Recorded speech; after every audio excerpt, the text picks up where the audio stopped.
Historias de vida, entrevistas con los protagonistas de la cultura y la política. Un diálogo abierto para pensar desde una óptica diferente. Voces y memorias, los domingos de 12 a 13 con la conducción de Hernán Dobrí.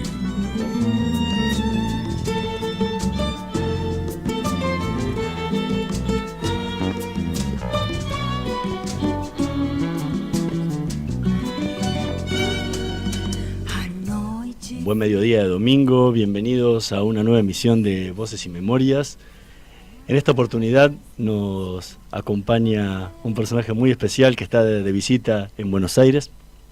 Es licenciado en Ciencia Política, es rabino recibido en el Hebrew Union College de Cincinnati, integró la mesa directiva de la Asamblea Permanente por los Derechos Humanos desde sus comienzos, fue rabino de la Comunidad de Emanuel en Buenos Aires entre los años 1974 y 1981, sucediendo al rabino León Klenik.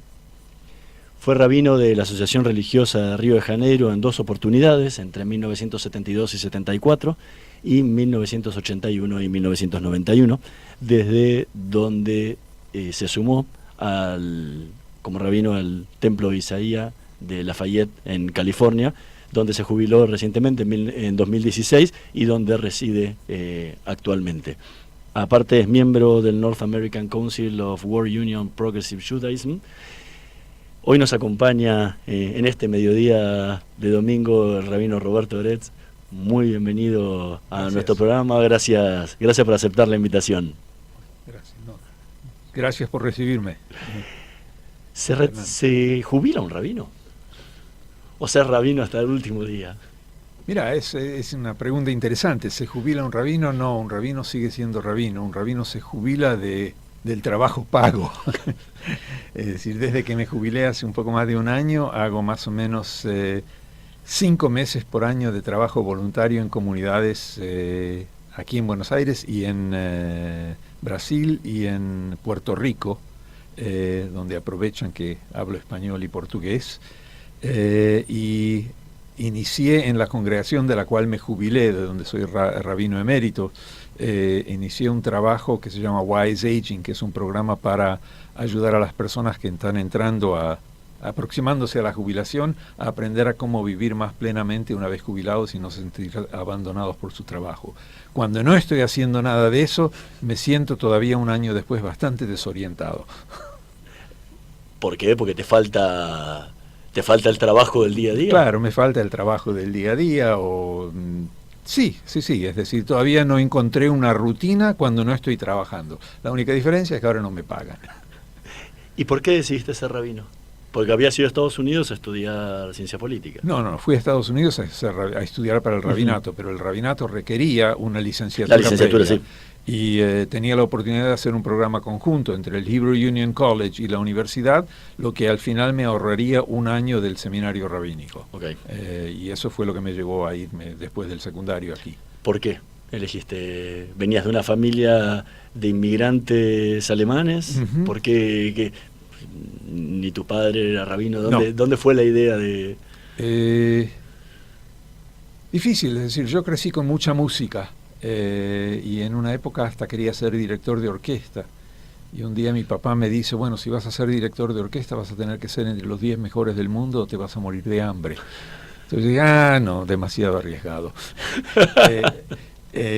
Tuve una persona que fue, digamos, una inspiración para mí, crecí en mi juventud, que era el rabino del Ambrotacol en aquellos tiempos en Olivos, el rabino Paul Hirsch.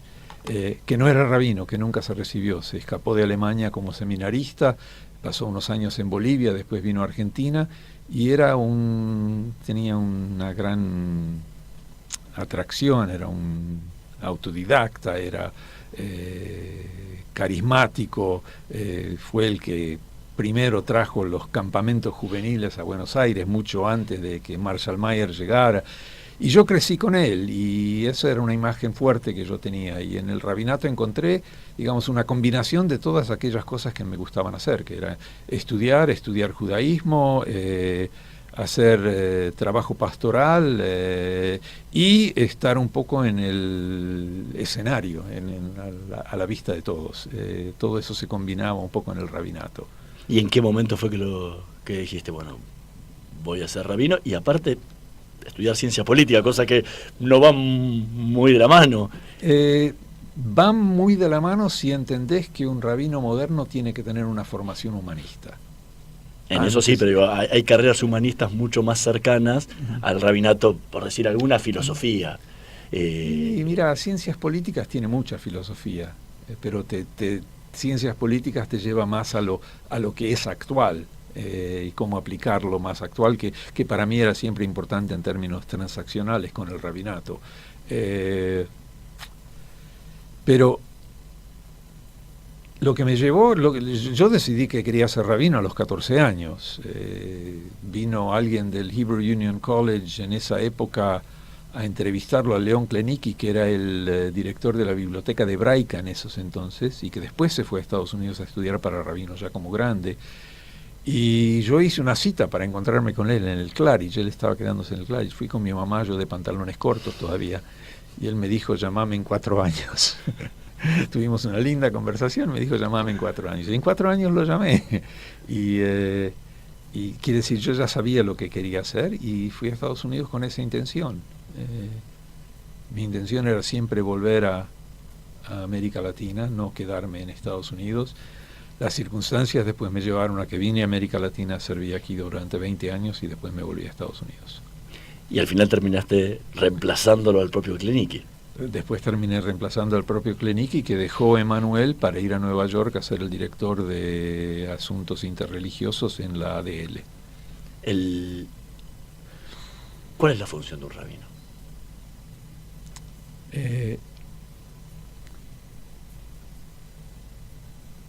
La función de un rabino, bueno, el rabino es, no importa qué es lo que el rabino esté haciendo, el rabino está enseñando.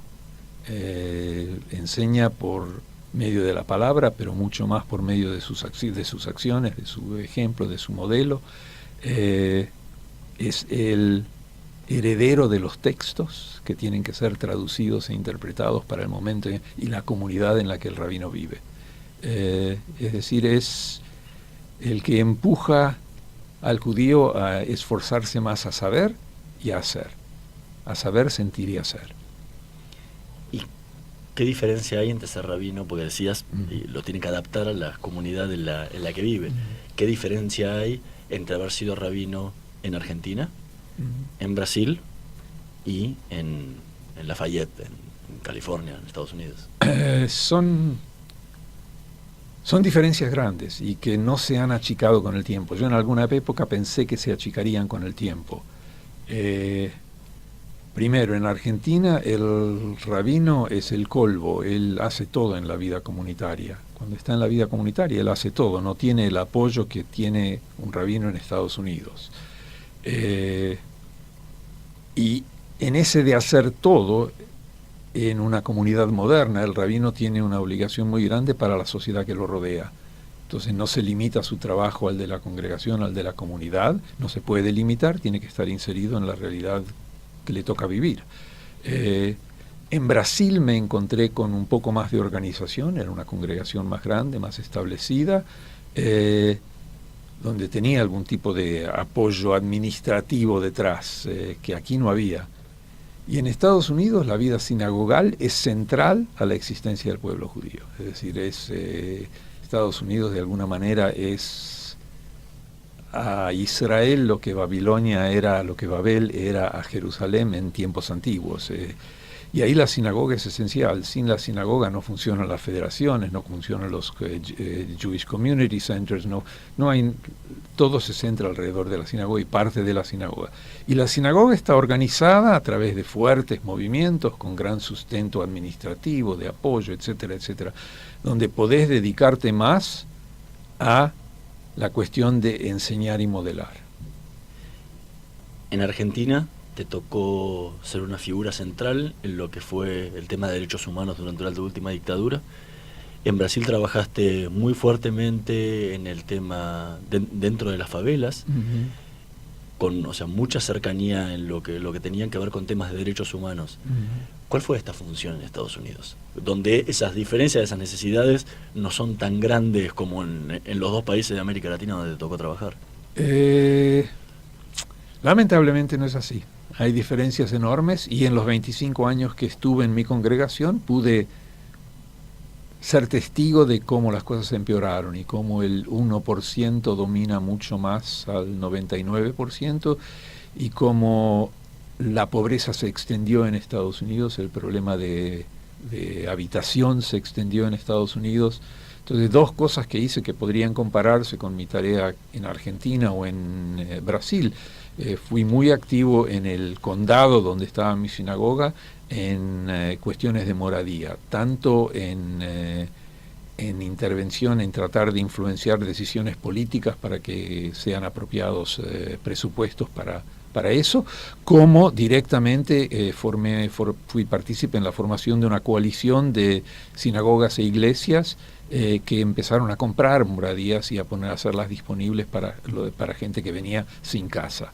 Entonces ese esfuerzo llevó a que, digamos, de 20 años atrás, solamente este grupo hoy da techo a probablemente 300 familias en el condado que venían sin techo, y si no tuvieran esto volverían a vivir en sus coches o abajo el puente.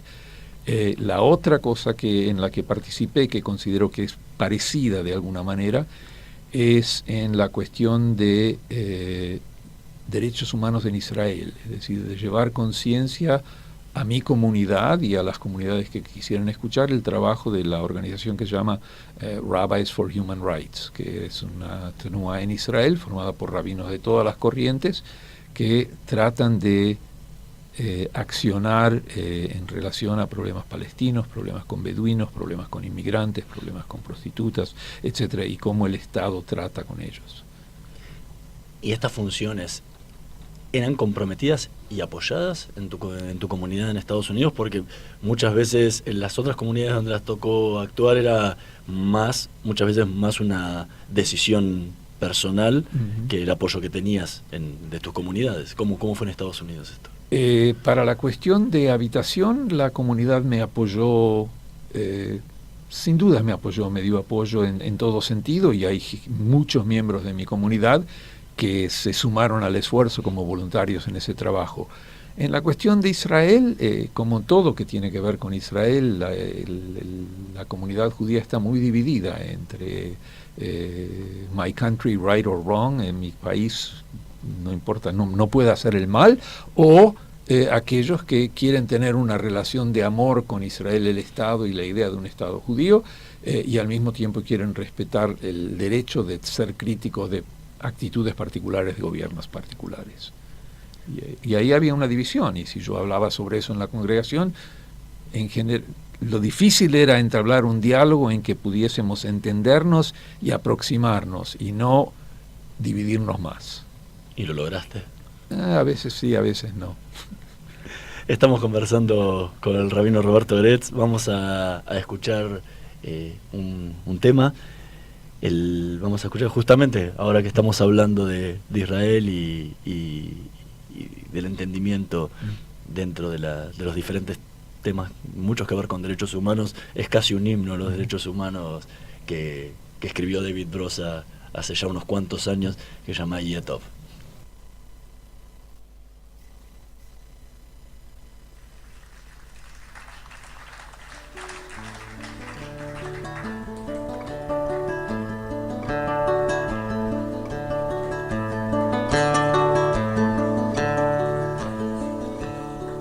אני מביט מהחלום, זה עושה לי די עצוב. האביב חלף עבר, מי יודע אם ישוב. הליצן היה למלך, הנביא נהיה ליצן, ושכחתי את הדרך, אבל אני עוד כאן,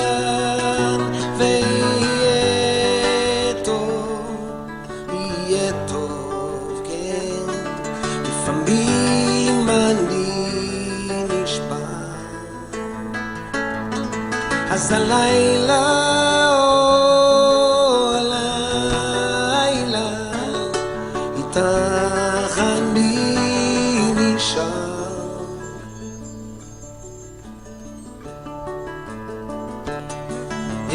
ילדים לובשים כנפיים ועפים אל הצבא, ואחרי שנתיים הם חוזרים ללא תשובה. אנשים חיים במתח, מחפשים סיבה לנשום, בין שנאה לרצח מדברים על השלום. ויהיה טוב, כן, לפעמים אני נשבר. אז הלילה, הלילה, איתך אני נשאר.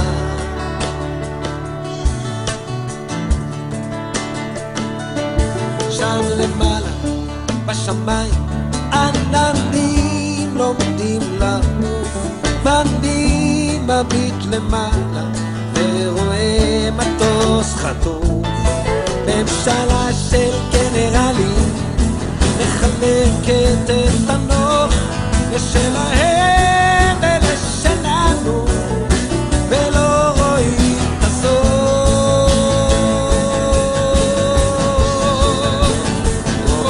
הנה בא נשיא מצרים, איך שמחנו לקראתו, פירמידות בעיניים ושלום במקטרתו, ואמרנו היי בוא נשלימה ונחיה כמו אחים, ואז הוא אמר קדימה רק תצאו מהשטחים. ויהיה טוב, יהיה טוב, כן, לפעמים אני נשמע. אז הלילה, הלילה, איתך אני נשאר.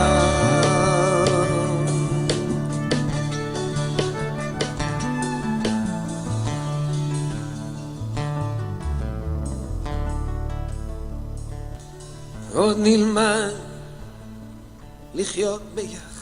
Era Yetov, un clásico de David Brosa. Estamos conversando con el rabino Roberto Eretz, que está de visita aquí en Buenos Aires. Te tocó volver en el año 1974 a Río de Janeiro, cuando fue tu primera llegada. El 72 a Río. Te tocó volver a Buenos Aires, en el año 1974, 74. En un clima muy convulsionado. ¿Por qué decidiste volver acá a la Argentina en ese momento tan complejo del país, estando cómodo en una comunidad como era la de Río de Janeiro? La realidad es que yo no iba a volver a Buenos Aires en aquel momento. Ya me estaban llamando porque León Klenicki quería irse y el movimiento reformista no tenía a quién mandar a Buenos Aires y querían que yo dejase Río.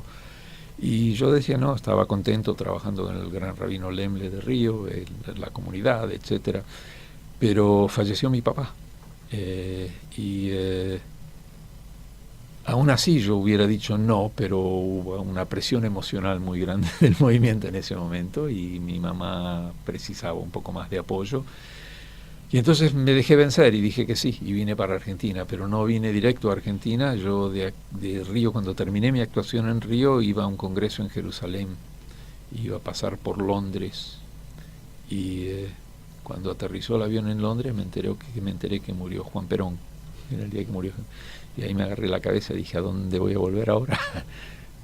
Y volví para lo que ya conocemos que fue.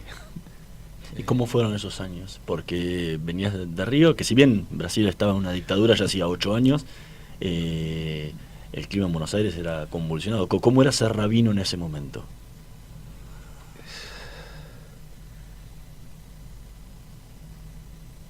¿Cómo era ser rabino en ese era un momento muy complicado para Argentina? ¿Cómo era ser ciudadano? ¿Cómo era vivir en esa cultura? Era el principio de la AAA, que es pre-golpe, es decir, el terrorismo del Estado ya estaba instalado cuando vino el golpe.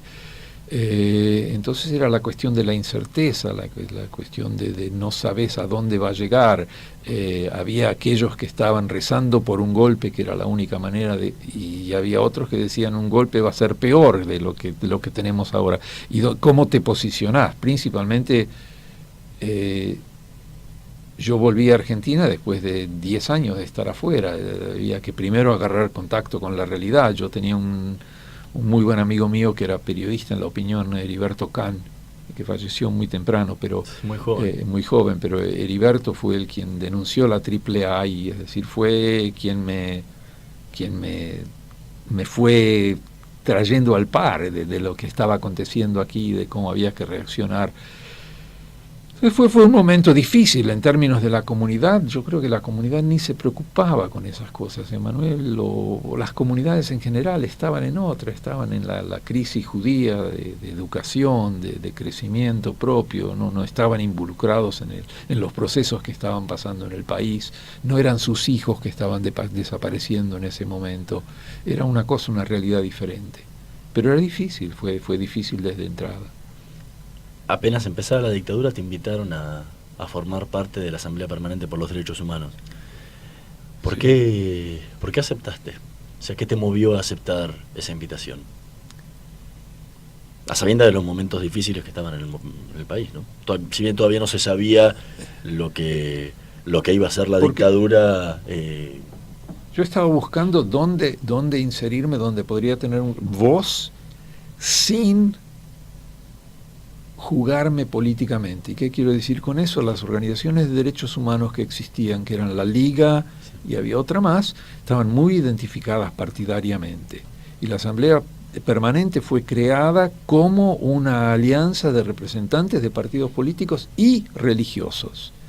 Y me pareció que ese sería el lugar donde yo podría mejor participar y accionar, dar apoyo al trabajo de la propia Asamblea, identificarme ante mi congregación y la comunidad judía como alguien que creía que derechos humanos eran un mandato judío, y ayudar, dar apoyo a familias que vendrían a precisar ese apoyo. ¿En ningún momento te imaginaste el rol que ibas a tener años después? ¿Cuál fue el rol? Hoy, todos esos años después, todavía me pregunto cuál fue el rol, qué es lo que en última instancia hice. No sé si fue tan así, de que en algún momento tuve visión de que tenía un rol. El rol era de estar en un equipo que estaba preocupado de perpetuar valores que para mí eran importantes, y dar apoyo a las familias, ese era mi rol. Resulta que Emanuel era una comunidad pequeña, y yo en esa época era más joven y tenía más energía que solo para Emanuel. Y en última instancia la Asamblea Permanente fue donde pude vertir mis energías y apoyar el trabajo del día a día, y en otra forma de apoyar el trabajo de recaudación de fondos. Yo tenía idiomas que mucha de la gente que estaba alrededor de la mesa no tenía, entonces cuando venía gente de afuera yo podía hablar, cuando yo viajaba podía hablar en nombre de la Asamblea, y ayudar a que el trabajo creciera y que pudiéramos mantenernos a pesar de las crisis. ¿En algún momento tuviste miedo en todos esos años en los que te tocó estar en la Asamblea y visitando las cárceles en la Argentina durante la dictadura? Mira, no, miedo no. Yo creo que si tenés miedo no lo haces. Yo creo que llega un momento en que sos un poco inconsciente, no de hacer cosas locas, pero de que pensás que tiene que ser hecho. No estás buscando ser mártir, pero no vivís conscientemente pensando es peligroso. Hubo momentos en que me hicieron saber que era peligroso. Mi esposa y mi mamá pensaban que era peligroso, pero yo personalmente cuando lo hacía, lo que más me ponía nervioso era entrar en las cárceles.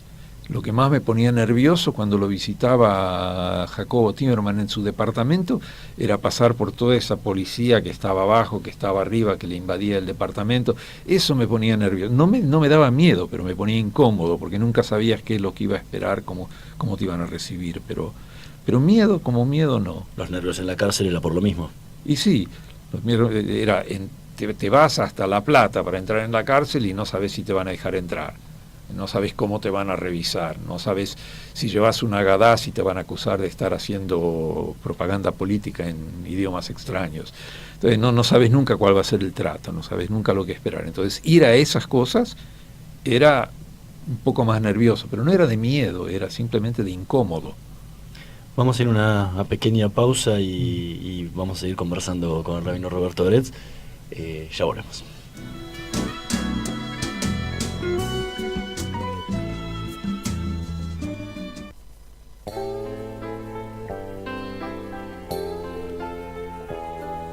כל העולם כולו גשר צר מאוד, גשר צר מאוד, גשר צר מאוד. כל העולם כולו גשר צר מאוד, גשר צר מאוד. כל העולם כולו גשר צר מאוד, גשר צר מאוד, גשר צר מאוד. כל העולם כולו גשר צר מאוד, גשר צר מאוד.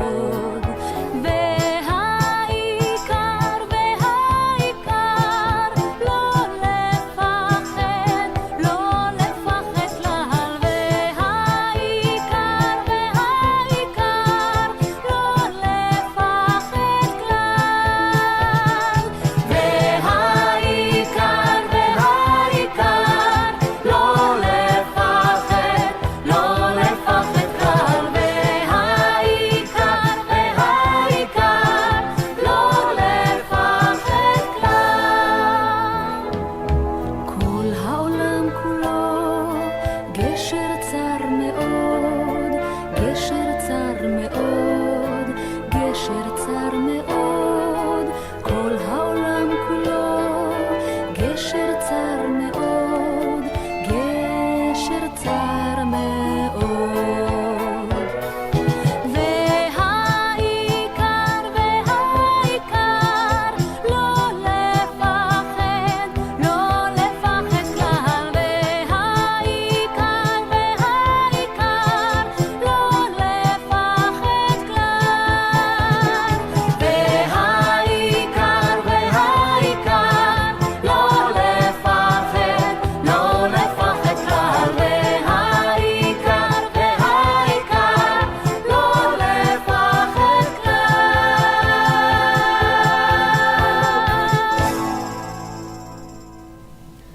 Era Ofra Hasa, Kola Olam Kuló, tema que eligió el rabino Roberto Oretz, que nos está visitando hoy en Voces y Memorias. Estábamos hablando fuera de micrófono un poco de lo que fueron los años de la dictadura que te tocó vivir en Argentina. Y hay un evento muy fuerte que marca un poco la situación de esa época, que fue el llamado que te hizo el por entonces presidente de la DAIA, Nehemías Resnitsky, avisándote que estabas en una lista negra y que corrías peligro. ¿Cómo fue ese momento? Porque en un principio no le creíste. Iba a decir, en principio fue un momento de desconfianza, porque no sabía si era serio o si era una tentativa de alejarme de lo que estaba haciendo. Llamé a quien entonces era el attaché de Derechos Humanos en la Embajada Americana, que era un amigo, Tex Harris, y le dije, recibí este llamado, ¿podés confirmarlo? Y él, pocos minutos después, me llamó y dijo, te vas. Y después me llamó y dijo, te vas con tu señora y tu hija. Y se van. Y hicimos valijas y nos llevó al aeropuerto, nos llevó hasta el avión. No, me preguntabas cuando estábamos charlando sobre la cuestión del miedo, creo que por eso elegí la canción de Ofra que recién hicimos, que es el texto dice, el mundo todo es como un puente muy angosto, lo más importante es no tener miedo de cruzarlo. Y entonces si bueno, querés proteger a tu familia, querés hacer lo que tenés que hacer para no tomar riesgos tontos, Pero ese fue uno de esos momentos donde te das cuenta que, bueno, alguien me tiene en su lista, no es un sentimiento muy agradable. Estuviste casi un año afuera. No, 5 semanas. 5 semanas, pensé 5 semanas. que habían sido varios meses. No, 5 semanas.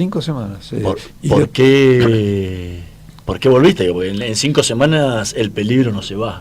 El peligro no se va, pero había una situación que no es que quedó en claro, pero había una situación que era un conflicto interno de las Fuerzas Armadas, donde la Marina quería dejarlo mal parado al ejército, y entonces gente de la Marina quería hacer daño a mi persona para crearle problemas al ejército que estaba en el poder. Y después de 5 semanas, aparentemente esa cuestión interna se resuelve, el ejército gana, y la amenaza contra mi persona, medio no de acuerdo con la información que recibí, que era la información que confiaba, era de mi amigo en la embajada americana, era que podía volver. Lo que pasa es que cuando volvimos, ya mi esposa y yo nos miramos unos a otros y dijimos hasta cuándo nos quedamos, cuál es el límite de esto. Y terminamos yéndonos antes del fin de la dictadura. Terminamos yéndonos cuando yo me convencí de que no habría sobrevivientes entre los desaparecidos, y entonces ya dije, mi trabajo aquí no sirve. Río ya venía llamándome hace un tiempo para volver. El Ramiro Lemble había fallecido y ellos ya me estaban llamando, y no, lo que estaba haciendo aquí me parecía importante y me parecía que no podía abandonarlo y no podía dejarlo. Una vez que me convencí más o menos de que no habría sobrevivientes, dije, bueno, chao, no tengo más trabajo aquí. ¿Qué fue lo que te convenció? Lo que me convenció fue la falta de pruebas de que habría gente viva. Lo que me convenció fueron narrativas de casos específicos donde se pensaba que alguien estaba vivo y había pruebas de que estaba muerto, y de que era hora de decirle a las familias que podrían decir Kadish por sus hijos o sus padres o sus no era algo más emocional, más del estómago que de la cabeza.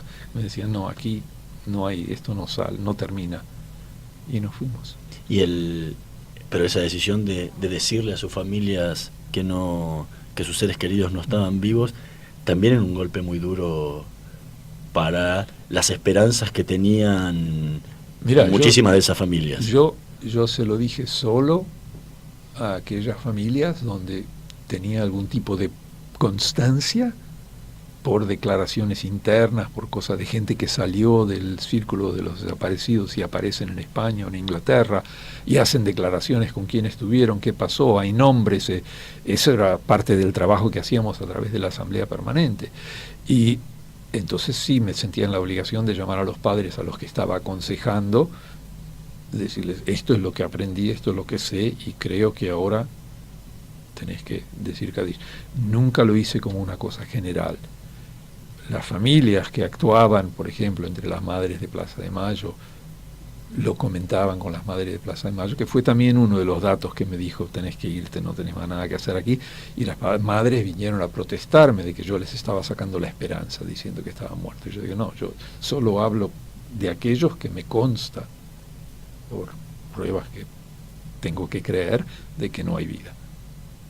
Pero cuando las madres vinieron a quejarse de mi trabajo, yo dije, bueno, entonces no tengo más nada que hacer aquí.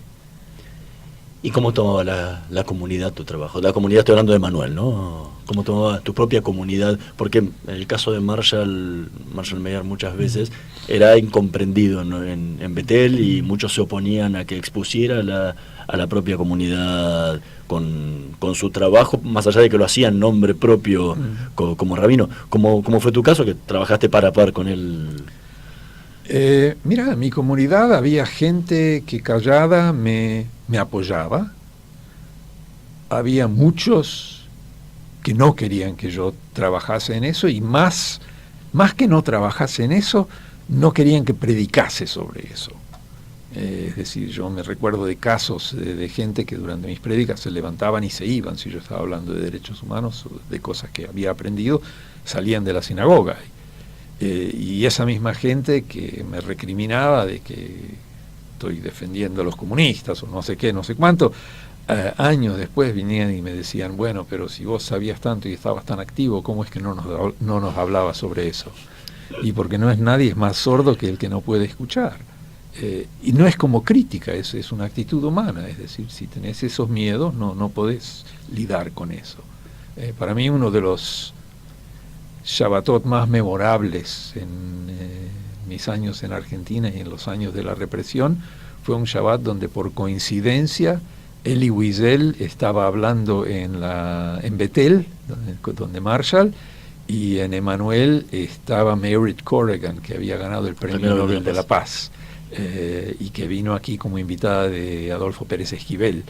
Y vinieron todos, estaba Alicia Moro de Justo, ahí viva ya viejita, pero estaba con nosotros, estaba la sinagoga llena, fue una cosa muy impactante porque salían hasta la calle. Y en ese momento se sentía que, bueno, evidentemente los que no querían escuchar a Merritt Corrigan no vinieron esa noche, pero se sentía una energía de gente que estaba preocupada.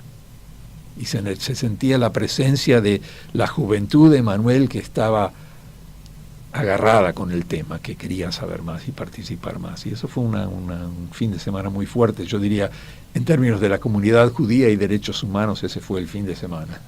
En una entrevista que le hicieron a Hermann Schiller, otro personaje central en la época, sí, en esa época de la dictadura, él dijo: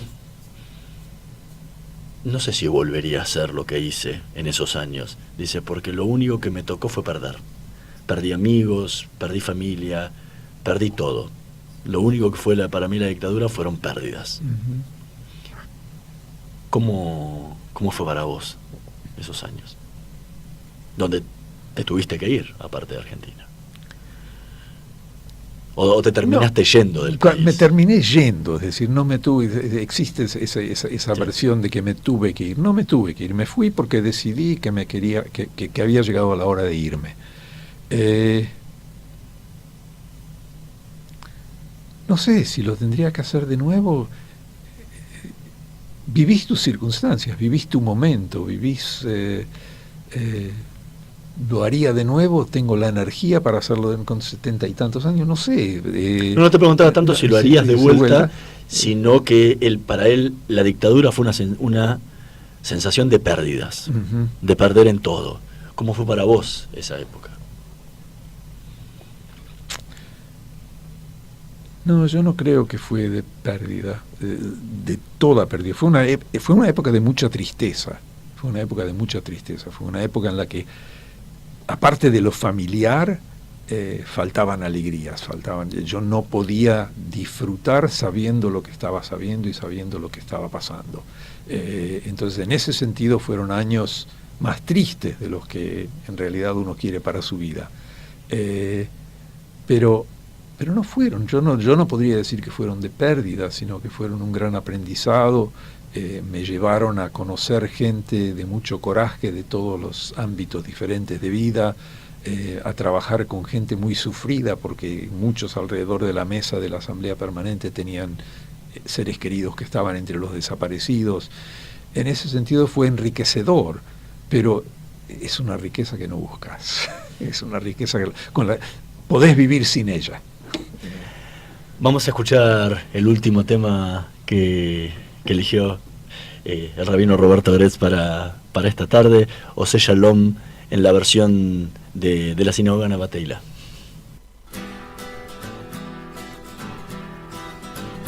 Ose Shalom bimomam, uyase Shalom aleinu, ve'al kol Israel.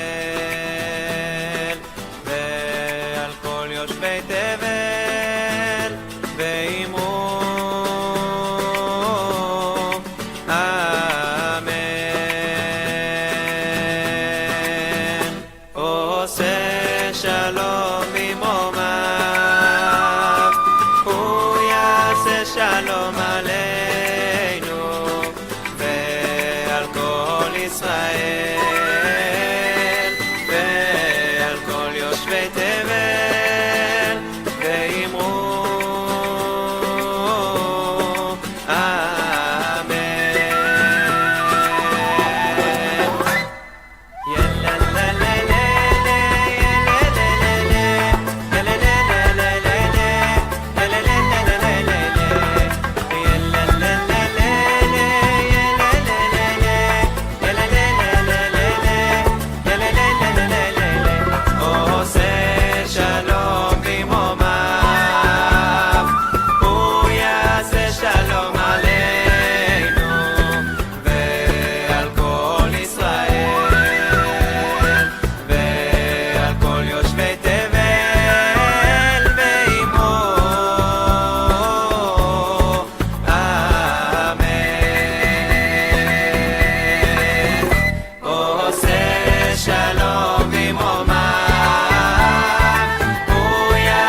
Era Ose Shalom en la versión de la sinagoga Nabateilá de Jerusalén, que eligió el rabino Roberto Gretz para este mediodía de domingo.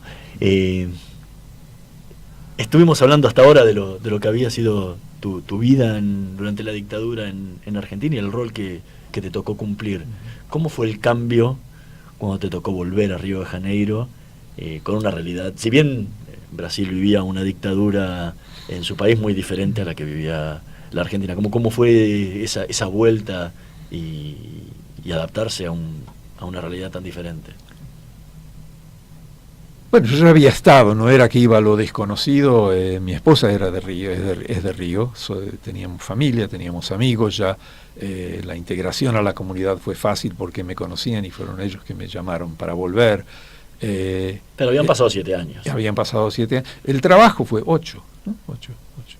74, 81. No sé. No vamos a andar regateando unos meses. El trabajo era diferente en el principio, primero porque era una comunidad muy grande y yo era el único rabino en esa comunidad al comienzo. Era una comunidad de 1.200 familias en esa época y yo era el único rabino, y eso ya implica una cuestión mucho más intensa de trabajo interno de la comunidad, de la congregación con la cual estás trabajando.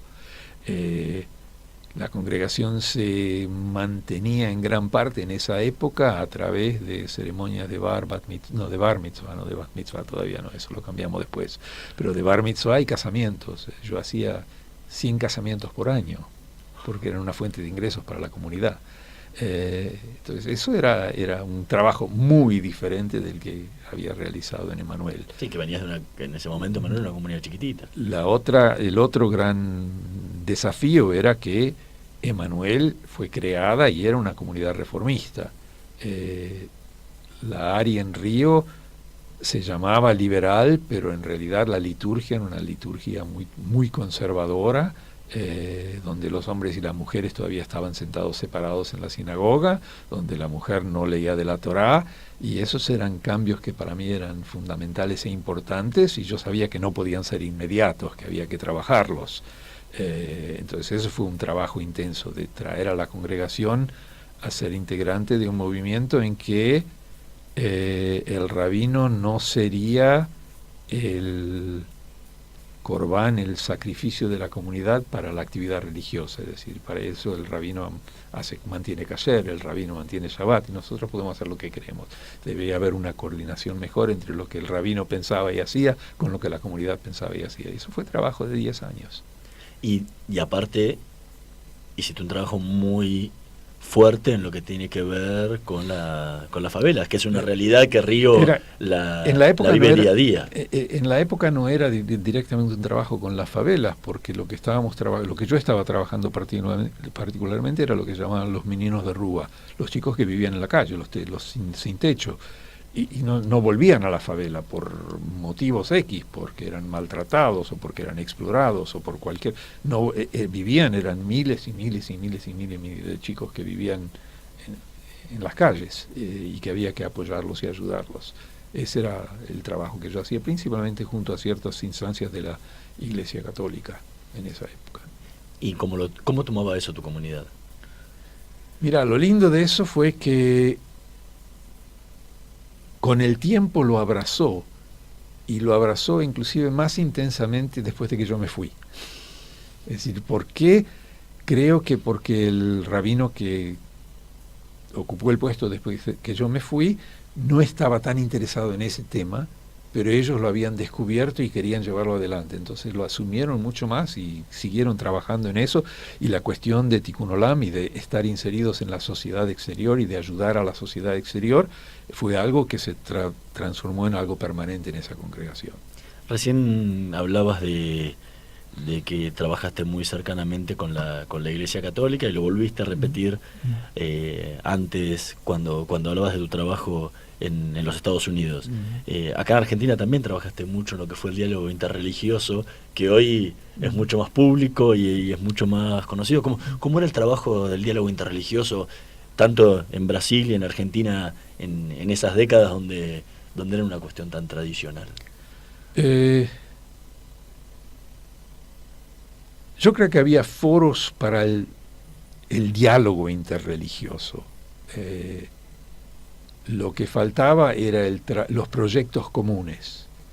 Y creo que la cuestión de derechos humanos en Argentina, la cuestión de los meninos de rúa en Brasil, eran las que nos dieron los proyectos en común donde podíamos profundizar, que era más que una vez cada tanto ir a la iglesia o a la sinagoga y tener un diálogo juntos y mirá qué lindo hablamos uno con los otros, es qué es lo que podemos hacer juntos para transformar la sociedad. Y eso se dio de una manera importante. ¿Cómo sentías el diálogo en esa época entre la comunidad judía y la Iglesia Católica a vista de lo que es hoy, ¿no? Y yo creo que la comunidad y la iglesia no se hablaban mucho como no se hablan mucho ahora. Hay representantes de la iglesia y representantes de la comunidad que están abiertos al diálogo. Hoy creo que hay más abertura para que, digamos, los dos lados hablen como institucionalmente. Pero en aquella época era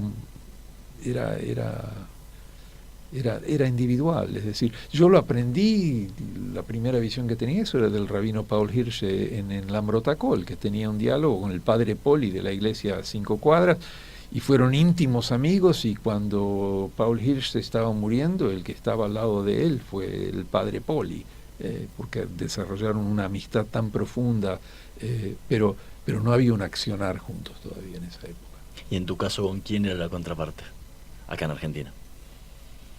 Aquí en Argentina fue difícil, primero porque Monseñor de Nevares estaba en la Patagonia, estaba en Neuquén, o donde era que estaba, entonces lo veíamos infrecuentemente, pero cuando nos veíamos alrededor de la asamblea era importante. Echegoyen fue un compañero importante en el trabajo y en el diálogo.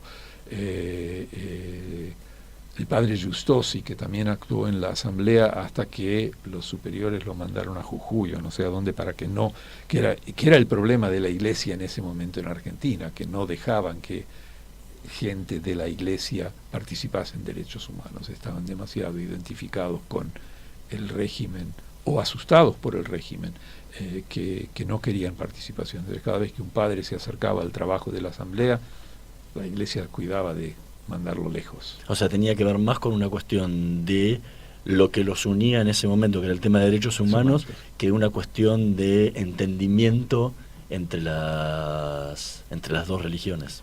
Lo que sí, conversaban entre ustedes, ¿no? Sí. Yo nunca tuve diálogos intelectuales con gente de la iglesia, pero no era lo que más me interesaba. A mí siempre lo que me interesaba más es qué podemos hacer juntos.